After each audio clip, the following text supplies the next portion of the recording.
Ahora vamos a ver, chicos, el concepto de algunas clases de fuerzas muy importantes que se analizan en este tema de leyes del movimiento o leyes de Newton.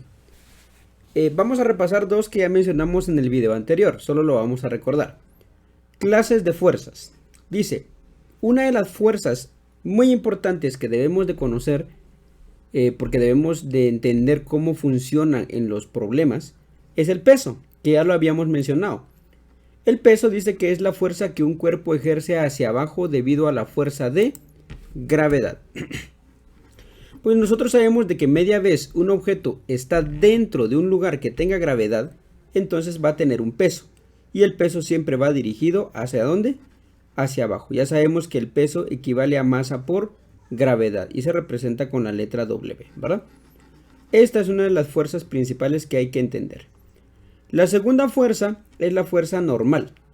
Dice que es una fuerza de reacción que una superficie ejerce sobre un cuerpo cuando están en contacto. Siempre es perpendicular a la superficie. ¿Qué significa esto? Veamos acá. Sobre una mesa hay un bloque de madera. ¿Sí? Sobre una mesa hay un bloque de madera o de lo que ustedes quieran. El bloque de madera está ejerciendo una fuerza sobre la mesa.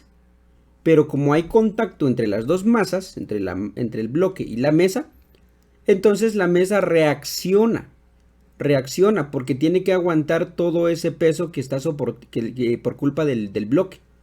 Y esa reacción que se genera va dirigida hacia arriba y se llama fuerza normal. ¿Sí? Esta N es la fuerza normal. El peso va para abajo y la normal va para arriba. Ahora, muy importante entender de que esa fuerza normal debe de estar a 90 grados respecto a la horizontal, o sea, respecto a la mesa, al plano de la mesa. Va a estar a 90 grados, siempre a 90 grados. La fuerza normal siempre va a 90 grados. Veamos este otro ejemplo. Sobre una pendiente, sobre una subida, sobre una rampa, a esto se le llama plano inclinado, tenemos una masa que está encima, ¿no? Esa masa tiene dirigida su peso hacia abajo, porque el peso no puede inclinarse. El peso jamás se puede inclinar. El peso va dirigido siempre hacia abajo porque la gravedad siempre va para abajo. Y la fuerza normal va a existir porque hay contacto entre las dos superficies. Porque si esta superficie no estuviera, entonces no habría reacción de nada. Y el objeto caería hacia abajo, ¿no? Pero el plano inclinado está ejerciendo una reacción. Esa reacción se le llama fuerza normal.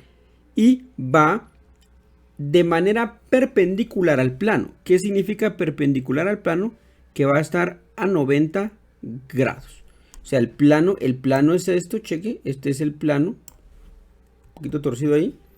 Pero con respecto al plano y la fuerza normal siempre van a formar 90 grados. Muy importante que lo entendamos porque nos va a servir para la solución de problemas. Ya lo habíamos analizado. Ahora incluimos un par de conceptos nuevos. Lo que es fuerza de tensión. Dice que es una fuerza que se genera cuando se estira un elemento físico. Generalmente se da en cuerpos flexibles como lazos, cadenas, hilos, cables, etc., ¿no? El punto importante es que las moléculas del material tienden a separarse. Por ejemplo, acá miren esta gráfica. Aquí tengo este elemento que se llama polea. A esto se le llama polea. Dentro de la polea pasa una cuerda, una soga, un lazo, un hilo, como ustedes quieren llamarle, que está sujetando una masa del otro lado. Entonces, la mano va a jalar esa masa o esa cuerda y entonces la masa va a empezar a subir. Eso dice la lógica. Entonces, durante todo lo que es la cuerda, ¿sí? Durante todo esto, se va a transmitir una fuerza. A esa fuerza se le llama fuerza de tensión. ¿Por qué se le llama fuerza de tensión? Porque las moléculas tienden a separarse, tienden a querer alejarse o reventarse. Por eso se le llama fuerza de tensión. Lo mismo sucede acá, miren. Si este objeto está soportando la carga que ahí se muestra, entonces yo debo de saber que vamos a marcarlo con otro colorcito. Yo debo de saber que acá se genera una fuerza de tensión. O sea, yo sé que aquí se genera una fuerza de tensión, pero acá también se genera una fuerza de tensión. Y la fuerza de tensión se genera en los elementos flexibles. Se genera en el hilo, en el cable. Aquí hay otro cable, aquí hay otro cable. Entonces tenemos fuerzas de tensión.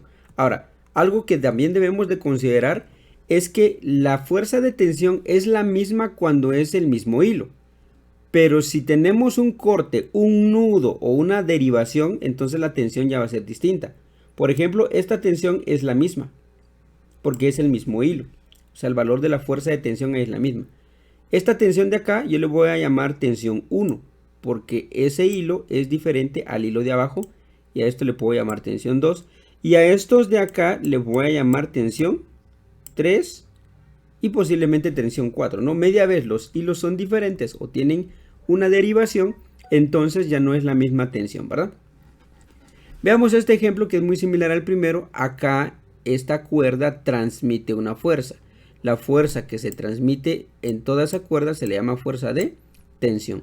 Y es la misma del lado derecho como del lado izquierdo. ¿Por qué? Porque es la misma cuerda. ¿Qué significa eso? Significa que, por ejemplo, si yo digo que esa tensión vale 10 newtons, entonces acá también vale 10 newtons. ¿Por qué? Porque es la misma cuerda, ¿sí? Eso siempre siempre va a suceder. Lo mismo sucedería acá. Si esta tensión de acá vale 50 newtons, entonces esta tensión de acá también valdría 50 newtons. ¿Por qué? Porque es la misma en toda la cuerda. Bueno, el punto importante es de que el elemento, la cuerda, la soga, el cable, la cadena, va a estar de una manera que se va a estirar. Por eso aquí sería el diagrama más o menos de cualquier elemento que esté sometido a una tensión. Si las moléculas que están aquí dentro, sus moléculas van a querer separarse y romperse. Entonces por eso se le llama fuerza de tensión. El siguiente concepto es la fuerza de compresión. La fuerza de compresión dice que es contraria a la de tensión y se da cuando el elemento físico tiende a comprimir su masa. En este caso se aplica la misma fuerza por ambos lados del cuerpo, pero en dirección contraria, y hacia adentro, ¿sí? Aquí tenemos una columna, miren, inicialmente una columna está así. Y si yo le aplico una carga encima y hay una resistencia abajo, entonces el objeto se va a comprimir.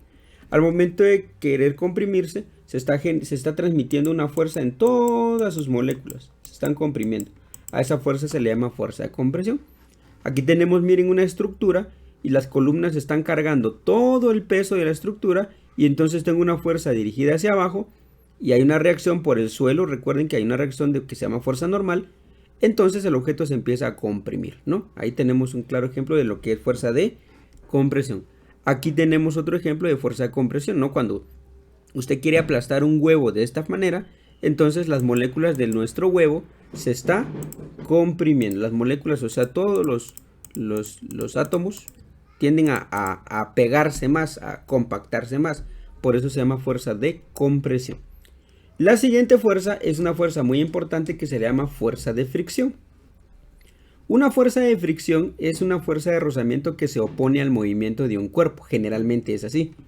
Este se genera cuando dos cuerpos están en contacto, en rozamiento más bien. Aquí de repente vamos a corregir aquí cuando dos cuerpos están en rozamiento. Aquí, por ejemplo, tenemos a nuestro personaje, miren. Aquí está nuestro personaje intentando empujar una caja. Pero si hablamos a manera macro, ¿sí? Hablamos a manera macro, la cajita va a estar pegada con el suelo, o la caja esta va a estar pegada con el suelo, y esa caja va a tener tanto imperfecciones en su superficie, tanto para el suelo como para la caja. Esas imperfecciones empiezan a chocar cuando se empieza a empujar la caja. Y entonces se genera una fuerza de reacción, una fuerza de oposición. A esa fuerza de oposición se le llama fuerza de fricción, ¿sí? Muy importante esa fuerza porque nos va a servir mucho para resolver problemas. Aquí tenemos un carrito, miren. Cuando un carrito empieza a moverse, quiere irse hacia adelante, entonces existe una fuerza de fricción en el suelo que hace que el objeto se vea impulsado hacia adelante. Ahora, muy importante, muy importante que nosotros entendamos de que si yo ejerzo mi fuerza hacia esta dirección, entonces la fuerza de fricción va en contra.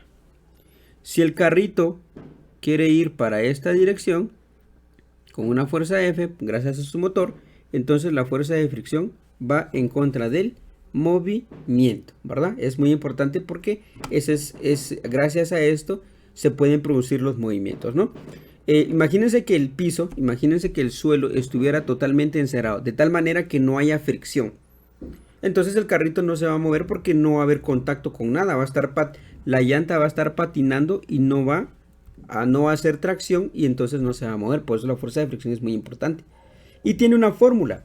La fuerza de fricción dice que es igual a U por N. O mu es una letra griega que se llama, bueno, mu, que representa el coeficiente de fricción. Representa el coeficiente de fricción. Y la N representa, lo voy a escribir acá, representa la fuerza.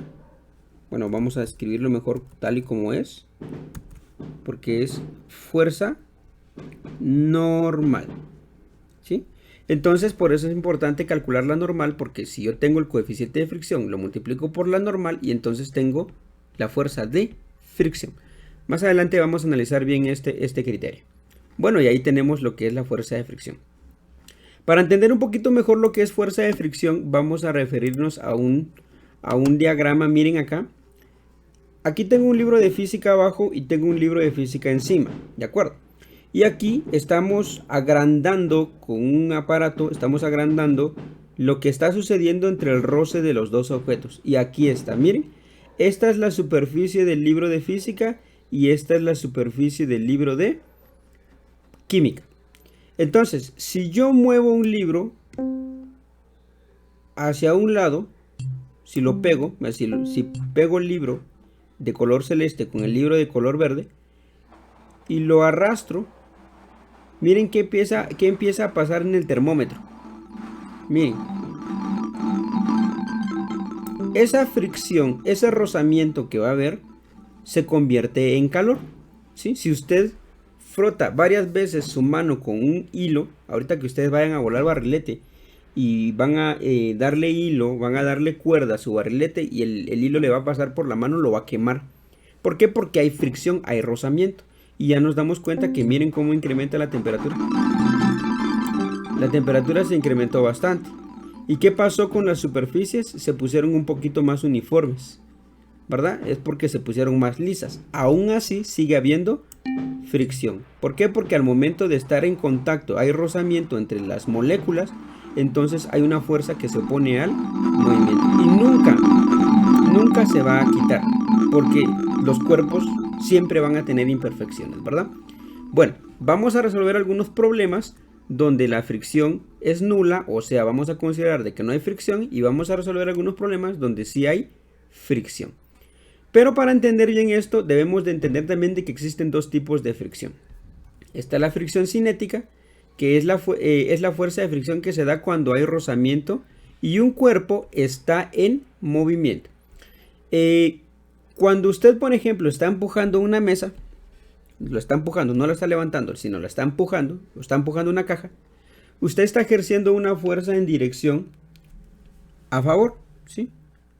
Pero el suelo, el rozamiento con el suelo va a generar una fuerza de fricción cinética. La K significa cinética. ¿Por qué cinética? Porque hay velocidad. O sea, usted está logrando el desplazamiento de la caja. O sea, hay movimiento. Solo que usted está aplicando una fuerza y el suelo también está aplicando una en contra que se llama fuerza de fricción cinética. Y se le llama cinética porque hay movimiento. En el caso contrario, cuando no hay movimiento, ¿sí?, se le llama fuerza de fricción estática. Es la fuerza que se opone al movimiento de un cuerpo cuando aún no hay movimiento. Ok, miren a este niño. Este niño quiere empujar la roca. Y entonces el niño le aplica una fuerza F hacia adelante. Y yo voy a tener una fuerza de fricción estático hacia atrás. Porque no se logra mover la roca. ¿Quién está deteniendo la roca? La fricción que hay entre la roca y el suelo. Y el niño no logra mover la roca porque no logra vencer la fuerza de fricción. Como no hay movimiento, la fuerza de fricción se le llama fuerza de fricción estática, porque no se logra mover. El niño tendría que aplicar una fuerza muy grande para lograr mover la roca. Cuando ya haya logrado mover la roca, entonces la fuerza de fricción estática se convierte en fuerza de fricción cinética porque ya hay movimiento. Recuerden, cinético se refiere a movimiento y estático se refiere a reposo. La fórmula para calcular esas fricciones son las mismas. Lo único que cambia es el coeficiente de fricción. Y para ello vamos a entender qué es el coeficiente de fricción, que acá lo mencionan. Dice que en las fórmulas anteriores el símbolo mu representa el coeficiente de fricción, el cual es un valor adimensional que está entre 0 y 1. ¿Qué significa valor adimensional? Significa que puede valer 0.1, puede valer 0.25, puede valer 0.7, puede valer 0.85 o 78.5, bueno, no importa. Siempre va a valer un valor, o le vamos a asignar un valor que va a estar entre 0 y 1, sin usar el 0 y sin usar el 1, ¿de acuerdo? O sea que nunca puede aparecer un coeficiente de fricción 2 y nunca puede aparecer un coeficiente de fricción menos 0.1, por ejemplo. Eso no existe. Solo van a ser valores que están entre 0 y entre 1. Y es adimensional porque aquí, cuando hablo de adimensional, no voy a decir metros, no voy a decir kilogramos, no voy a decir pulgadas, no tiene dimensión, son solo valores numéricos, por eso se llama adimensional. Ahora, ¿qué significa ese valor? Indica el grado de aspereza que tiene una superficie. Si el coeficiente de fricción es muy grande, por ejemplo 0.78, significa que la superficie de la cual estamos hablando es muy rugosa. Imagínense una caja donde tengamos esta característica, miren, y esa caja tiene mucha imperfección, muy rugosa, 0.78 de coeficiente de fricción. Pero si es una caja, bueno, una pizarra de fórmica, por ejemplo, de las del colegio, entonces las imperfecciones son un poquito menores. Sí existen, pero son menores. Puede valer 0.1, ¿verdad? Eso es lo que significa. Mientras más grande sea el coeficiente de fricción, pues mayor es el grado de aspereza que tiene la superficie. Mientras más pequeño sea, menor es la aspereza que va a tener, ¿verdad? Listo. Son conceptos muy importantes que debemos de saber. Ya sabiendo esto, entonces ahora vamos a analizar algo de suma importancia, o sea, muy importante, que se llama diagrama de cuerpo libre. Recapitulando, fuerzas importantes, hay más, pero ahorita solo vamos a ver estas. El peso, la fuerza normal, la fuerza de tensión, la fuerza de compresión, la fuerza de fricción, y ella se divide en fricción cinética y en fricción estática. Ya sabemos a qué se refiere, ¿no? Entonces, como ya conocemos todas ellas, ahora vamos a trabajar algo que es muy importante, que se llama diagrama de cuerpo libre. Aquí tenemos. Dice que un diagrama de cuerpo libre es una gráfica donde se visualizan por medio de flechas todas las fuerzas que se aplican sobre un cuerpo. Regularmente esta gráfica se dibuja sobre el plano cartesiano. Estos diagramas de cuerpo libre reciben una abreviatura. La abreviatura es DCL, diagrama de cuerpo libre. Y un diagrama de cuerpo libre, chicos, es un esquema, es un dibujo donde yo voy a poder dibujar todas las fuerzas que se están aplicando sobre un objeto. Y aquí tenemos un primer ejemplo. Miren, hay un chico que está jalando una caja. ¿Ya se fijaron? Y yo quiero hacer su diagrama de cuerpo libre. O sea, yo quiero hacer su... Vamos a escribir acá. Quiero hacer su DCL. Diagrama de cuerpo libre. Lo vamos a hacer. ¿Para qué me sirve a mí el diagrama de cuerpo libre? Me sirve para poder resolver problemas. Entonces, voy a copiar esto, que aquí lo tengo preparado. Lo vamos a pegar acá. Bueno, aquí lo vamos a arrastrar. Aquí está mi masa. Miren, esta es la masa que tenemos acá. Y voy a dibujar todas las fuerzas que están aplicándose sobre la masa que tenemos aquí. La primera fuerza es la fuerza que el chico está aplicando. Entonces, esa fuerza va dirigida hacia la derecha. Bueno, entonces, aquí tengo una primera fuerza que va dirigida hacia la derecha. ¿Quién ejerce esa fuerza? Lo ejerce el niño que está allí. ¿De acuerdo? Entonces, yo voy a escribir aquí que esa fuerza va dirigida hacia la derecha, ¿verdad? Eso es la única fuerza que se ve, pero todos debemos de saber de que si este objeto está en la Tierra, entonces también tiene un peso. Por lo tanto, tengo que dibujarle una flechita que indique hacia dónde va la fuerza que está ejerciendo el peso. La fuerza que ejerce el peso va dirigido hacia dónde? Hacia abajo. Entonces, aquí está el peso. Bueno, pero miren que la masa está en contacto con el suelo y por el hecho de que la masa está en contacto con una superficie, entonces existe una fuerza normal. Por lo tanto, necesito dibujar esa fuerza normal y esa fuerza normal iría dirigida hacia ¿dónde, chicos? Iría dirigida hacia arriba, ¿va? Ahí está. Entonces, voy a escribir ahí que esa es la fuerza. Es la fuerza normal. Listo. Eso que tenemos acá es el famoso diagrama de cuerpo libre. Es un esquema, una gráfica donde yo voy a dibujar todas las fuerzas que están aplicándose sobre el objeto. Aquí está nuestro DCL. Normalmente, recordemos de que esto tendría que verse de cierta manera que las verticales están en el eje Y y las horizontales están en el eje X. Muy importante que entendamos eso, ¿no? Esto casi no lo voy a escribir, pero yo voy a saber que si son verticales son en el eje Y y si son horizontales son en el eje X. Veamos otro ejemplo. Miren, veamos aquí otro ejemplo. Hay un candelabro que está colgado de un techo. ¿Ya se fijaron? Un candelabro, sí, una lámpara que está colgada de un techo. Y nos piden trabajar, nos piden realizar su diagrama de cuerpo libre. Vamos a hacer su diagrama de cuerpo libre. Entonces, chequen que la masa es esta. Entonces me voy a concentrar en la masa. Aquí si nos escribe una letra, ahí estamos. Entonces, voy a dibujar mi masita. Aquí está mi masa. ¿Sí? Aquí está mi masa. Esa M, ese rectángulo, ese cuadradito me representa el candelabro. ¿Qué fuerzas están actuando sobre este candelabro, muchachos? Ya es un sistema diferente al de arriba. ¿Qué fuerzas están actuando sobre este candelabro? Primero, su peso. Su propio peso va dirigido ¿hacia dónde? Hacia abajo. Su peso va dirigido hacia abajo. Listo, ahí está el peso. ¿Qué otra fuerza? La cadena es una tensión. Entonces, hay una fuerza que va dirigida hacia arriba. Entonces, ahora voy a colocar una flechita que va dirigida hacia arriba. Donde yo ya sé de que esta flecha de abajo es el peso y esta flecha de arriba es la fuerza de tensión. ¿Por qué tensión? Pues ya sabemos por qué tensión. Porque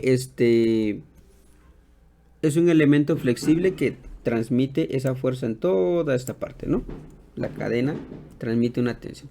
Y ya no hay ninguna otra fuerza. Aquí no hay fuerza normal, como en el caso anterior, porque la fuerza normal solo sucede cuando hay contacto entre un objeto y una superficie, un suelo, una pared y eso.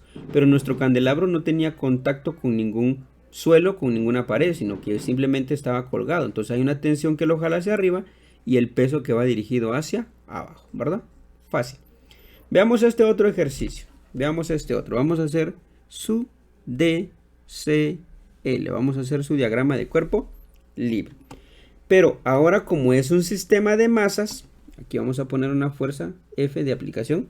Como es un sistema de masas, cuando ya empiezan a haber sistemas de masas, entonces es necesario dibujar un DCL para cada masa. Ya no puedo dibujar un DCL por separado, sino tiene que ser para cada masa distinta, ¿no? Entonces, aquí voy a decir que aquí voy a dibujar el DSL de la masa 1 y de este lado voy a dibujar el DSL de la masa 2, ¿de acuerdo? Entonces, voy a dibujar mi masa 1, la voy a copiar aquí porque aquí tengo mis elementos para hacerlo más rápido. Entonces, acá veamos, vamos a pasarnos aquí. Ok. Aquí le voy a poner la masa 1, esta es la masa M1. Si quieren le ponemos M1.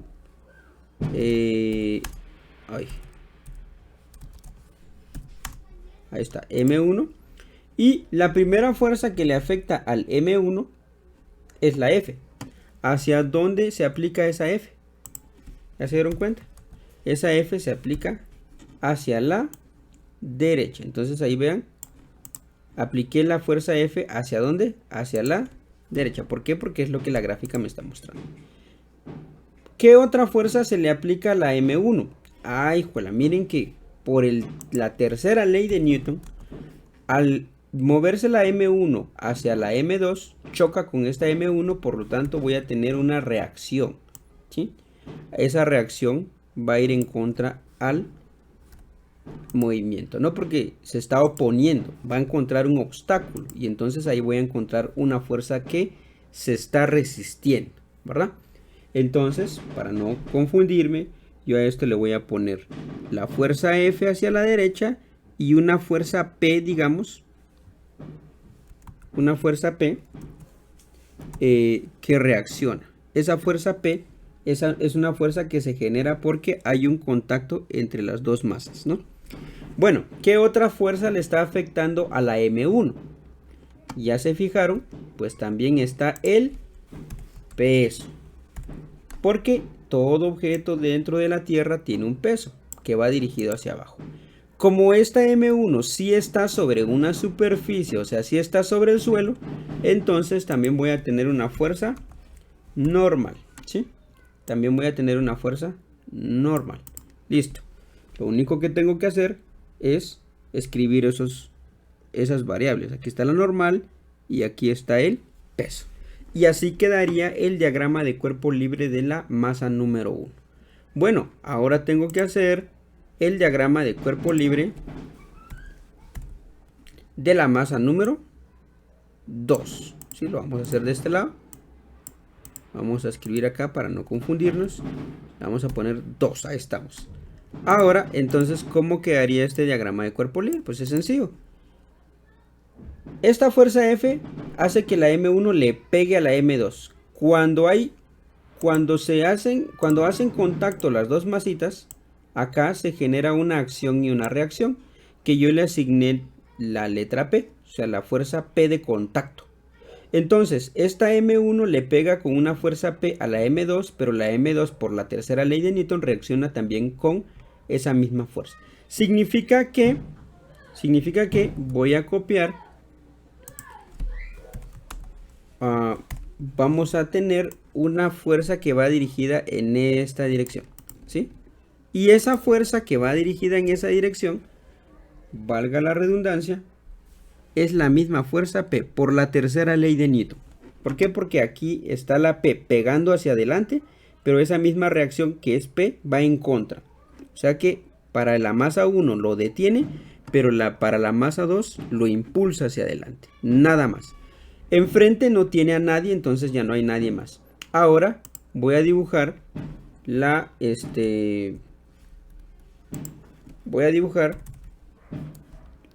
flechita que representa el propio peso de la masa. ¿Sí? Recordemos de que si estamos en un campo gravitacional, entonces también tiene peso. Y como está también sobre el suelo, entonces también existe una fuerza normal. Y por esa razón tengo que ponerla aquí. Solo me falta ponerle sus nombres. Y voy a decir que esta es la normal y este es el peso. Si quieren, a este le ponemos peso 2 y a este le ponemos peso 1. Ahí tenemos entonces los diagramas de cuerpo libre de cada una de las masas. Veamos un siguiente ejemplo. Vamos a hacer el diagrama de cuerpo libre de la masa número 1.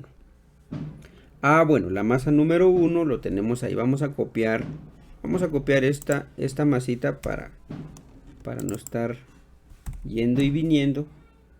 No importa cómo dibujen la masa, lo que importa es la dirección de las flechas. Chequen, ¿qué le pasa a la M1? ¿Sí? ¿Qué le pasa a la M1? Aquí dice que el movimiento va en este sentido. La M1 es jalada hacia arriba. ¿Quién la jala hacia arriba? ¿Ya se fijaron quién la jala hacia arriba? Pues lo jala la tensión, lo jala la cuerda. Pero esa cuerda genera una fuerza de tensión. ¿De acuerdo? ¿Ya se fijaron? Y ¿quién jala hacia abajo? O ¿quién va trayendo hacia abajo? Pues hacia abajo va dirigido el peso. Así quedaría el diagrama de cuerpo libre. Para arriba va la tensión y para abajo va el peso número 1. Así quedaría. ¿Por qué? Porque chequen, recuerden que aquí las flechitas dicen que este va para arriba y este va para abajo. Entonces esto al ir así, la cuerda que está de este lado, si nos damos cuenta, la cuerda que está acá está jalando hacia arriba y esa cuerda se define como una tensión. Recuerden que esa tensión es la misma porque es la misma cuerda. Entonces ahí estaría el DCL de la masa número 1. ¿Y cómo quedaría el DCL de la masa número 2? Pues lo vamos a dibujar también. Vamos a escribir acá DCL de la masa 2. Bueno, entonces vamos a dibujar nuestra masa 2 y la vamos a colocar acá. Vamos a ponerle masa 2 para no equivocarnos. Y entonces, ¿hacia dónde van las fuerzas sobre la masa 2? La masa 2 tiene una sola fuerza. Bueno, tiene dos fuerzas también. Pero una sola que la jala ¿hacia dónde? Hacia abajo, que es su propio peso. O sea, porque la dirección aquí va en este sentido. Y para arriba también va la misma tensión. ¿Sí? Chequen que los diagramas, en este caso, estos diagramas son diagramas gemelos porque quedaron iguales. ¿Ya se fijaron? Pero hay una cuestión muy importante que debemos de considerar.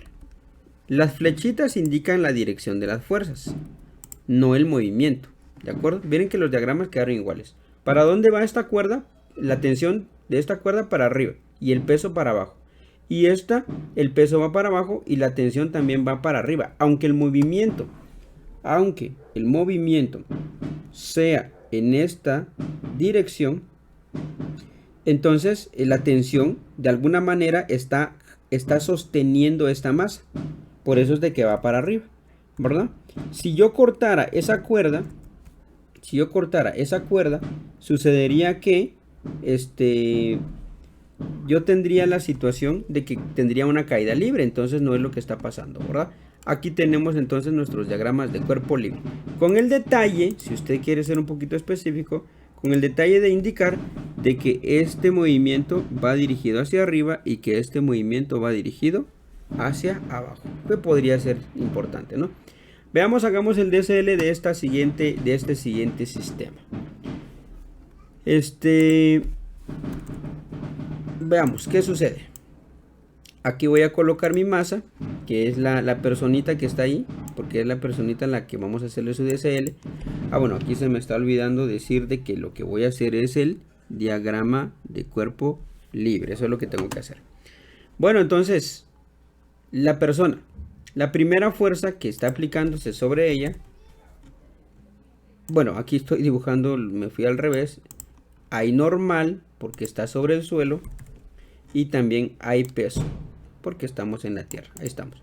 La normal va para arriba y el peso va para abajo. Y sucede que ahora se aplicó una fuerza de manera inclinada. Ay, juela, miren que ahora tengo una fuerza de manera inclinada, entonces tengo que dibujarlo así, miren. Ya sea en el centro, no importa dónde lo deje. No importa inclusive si lo deje de este lado. Lo que importa es la dirección de la flecha. Lo voy a dejar así, miren, lo voy a dejar así. Entonces voy a dibujar acá, bueno, voy a escribir de que esta es la fuerza normal, de que este es el peso de nuestra persona y de que aquí hay una fuerza de tensión. ¿Por qué? Porque hay una cuerda que se está utilizando para jalar a la persona, ¿no? Ahí está la fuerza de tensión. El detalle está ahora en que por el hecho de que tengo una fuerza inclinada, esa fuerza inclinada me va a dificultar mis trabajos, mis procesos.